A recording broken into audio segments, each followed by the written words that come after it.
একসাথে আপনি 50টা স্প্রিং রোলের শিট কিভাবে বানাবেন আজ আমরা এই ভিডিওর ভেতরে দেখব। স্টিম দিয়ে কোনো ঘোল না বানিয়ে কিভাবে বানাবো সেটা আজ পুরোটাই আপনি বুঝতে পারবেন।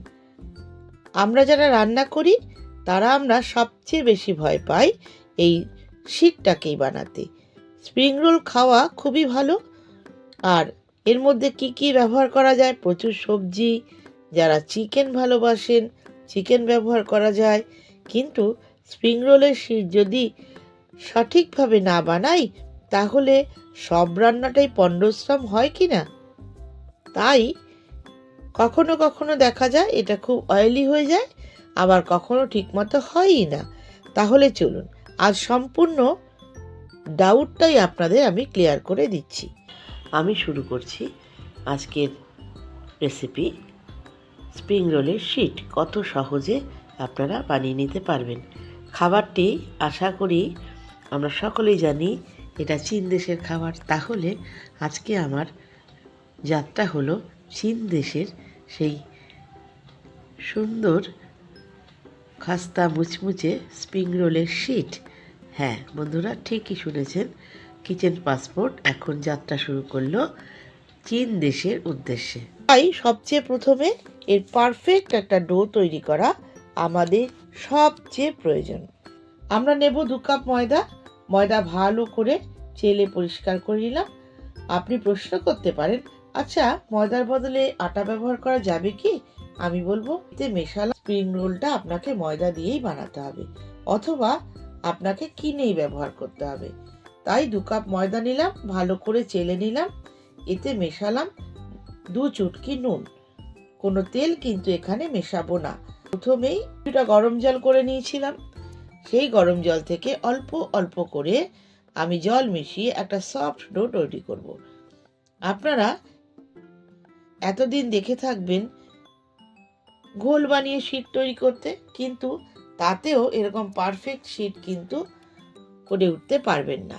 তাই এইভাবেই আপনাকে বানাতে হবে। এইভাবে গরম জলটা দিয়ে মাখবো আর একটু পিটিয়ে পিটিয়ে আছাড় মেরে একটু ডোলে মুচকে সুন্দর করে একটা সফট ডো বানাবো।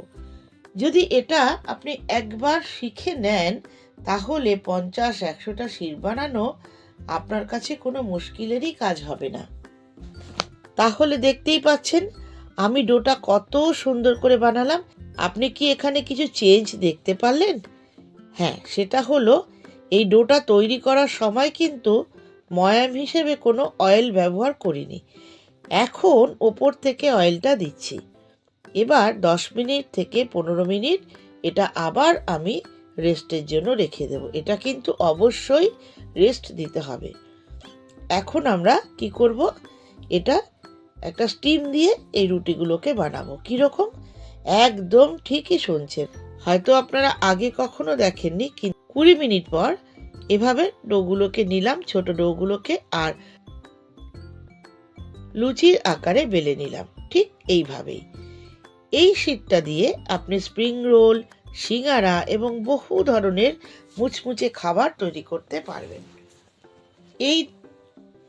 এই ডোটা বেলার সময় আপনি নতুন করে কিন্তু আর কোনো তেল ব্যবহার করবেন না এবং ময়দার গুঁড়োও কিন্তু ব্যবহার করবেন না।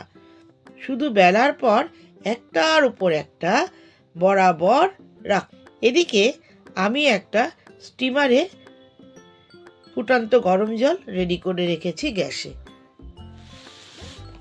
আপনাকে যে ইডলি মেকার নিতে হবে বা পারফেক্ট কোনো স্টিমার নিতে হবে সেরকম কোনো প্রয়োজন নেই। আপনার ঘরে যে ধরনের পাত্র থাকবে তার উপর একটা জালিদার পাত্র বসান, ঠিক এইভাবে আমি যেভাবে করছি। এবার এই জালির ওপরে একটা বাটার পেপার লাগিয়ে দিলাম এবং সেটা ছোট ছোট করে ছিদ্র করে দিলাম যাতে স্টিমটা তার ভেতরে আসতে পারে। আমি এখানে 8খানা করে রুটিকে একসাথে বেছে নিয়েছি। আপনি চাইলে 5টাও করতে পারেন, আপনি চাইলে একসাথে 10টা রুটিকেও নিতে পারেন। ঠিক এইভাবে প্রথমে আমি এই রুটিটা আবার হাত দিয়ে চেপে চেপে কোনাগুলোকে একেবারে একটু বড় করে নিলাম। এইবারে 10 মিনিট হয়ে গেছে, পরের সেটটাকেও আমি নামিয়ে নিলাম। আমার 10টা শিট একেবারে রেডি। এইভাবে পর আমি 10 মিনিট অন্তর করে সমস্ত রুটিগুলোকে বা শিটগুলোকে নামিয়ে নিলাম। তাহলে আমরা ঘরেই কত সহজেই এই শিটগুলো তৈরি করে ফেললাম। আমার এই ভিডিওটা আপনাদের কাছে কেমন লাগছে অবশ্যই কিন্তু কমেন্ট করে জানাবেন। আপনাদের কমেন্ট পড়তে আমার খুব ভালো লাগে। আপনারা কোন শহর থেকে দেখছেন, কোথা থেকে দেখছেন সেটা জানতে পারলেও আমার খুব ভালো লাগে, আর তখন মনে হয় আপনাদের জন্য আমি আরও নতুন নতুন ভিডিও নিয়ে আসি। আর এইটুকু তো আপনাদের জন্য আমি করতেই পারি, তাই না? এবার দেখুন সব শিটগুলো একেবারে আলাদা হয়ে গেছে। এবারও কিন্তু কোনো অয়েল লাগাবেন না।